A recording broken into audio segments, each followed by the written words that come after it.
இன்னைக்கு ஐபிஎல் மேட்ச்ல CSK versus KKR Chennai Chepauk ஸ்டேடியம்ல விளையாடினாங்க. First match KKR toss win பண்ணி பவுலிங் சூஸ் பண்ணாங்க. ஃபர்ஸ்ட் பால் தேஷ்பாண்டே போட சால்ட்டு உப்புச்சப்பு இல்லாம ஃபர்ஸ்ட் பால்லே அவுட் ஆயிட்டாரு. ஜட்டு தேஷ்பாண்டே 3 விக்கெட் எடுத்தாங்க.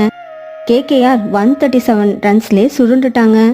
செகண்ட் இன்னிங் ஸ்டார்ட் பண்ண நம்ம சிஎஸ்கே ருத்துராஜ் ஐபிஎல் 2024ல கேப்டன் ஆகி ஃபர்ஸ்ட் 50 அடிச்சிட்டாரு.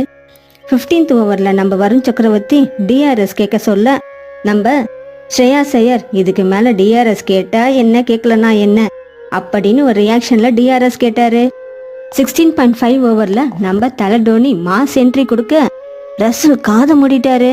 நம்ம சிஎஸ்கே ஃபேன்ஸ் மாஸ் வெல்கம் பண்ணாங்க நம்ம தலை டோனிய. கேமரா காட்டும் போதெல்லாம் செம்ம கடுப்பா உட்காந்துட்டு இருந்தாரு நம்ம கம்பீர். ஏன்னா கேகேஆர் 3 மேட்சஸ் விளையாடி 3 மேட்சஸும் ஆல்ரெடி வின் பண்ணிட்டாங்க. ஆனா இப்ப ஆடினது யார் கூட? நம்ம சிஎஸ்கே. அதுவும் எங்க? அவங்களோட ஹோம் டவுன் சென்னையில விளையாடி சிஎஸ்கே வின் பண்ணாம இருப்பாங்களா? சிஎஸ்கே வின் பண்ணிட்டாங்க.